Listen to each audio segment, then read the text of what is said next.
Menilik sejarah kebiadaban Partai Komunis Indonesia atau PKI pada masa lalu di Desa Soco, Kecamatan Bendo, Kabupaten Magetan, Jawa Timur, terdapat sebuah monumen sejarah peristiwa berdarah kekejaman PKI di wilayah itu. Peristiwa pembantaian oleh Partai Komunis Indonesia atau PKI di Madiun terjadi pada tahun 1948. Tidak hanya di Madiun, peristiwa itu juga merembet hingga wilayah Magetan. Di Desa Soco, Kecamatan Bendo, Kabupaten Magetan, berdiri sebuah monumen sebagai penanda kelamnya peristiwa tersebut, yakni Monumen Soco. Monumen dengan tinggi sekitar 5 meter ini dibangun untuk mengenang korban kebiadaban PKI. Kekejaman PKI di Magetan terjadi setelah pemimpin PKI yaitu Muso mendeklarasikan diri di Madiun dan melancarkan aksi penculikan pejabat daerah yang menolak ideologi komunis.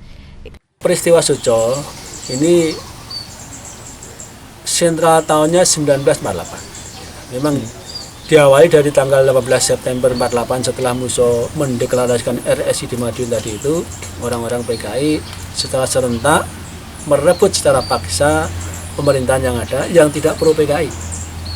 Desa-desa atau kepala desanya yang tidak pro PKI itu diculik di bumi. Nanti sampai kecamatan, termasuk Bupati Magetan yang dibunuh di sini. Monumen ini dibangun mulai tahun 1989 dan diresmikan pada tahun 1992 oleh Bupati Magetan Sudarmono.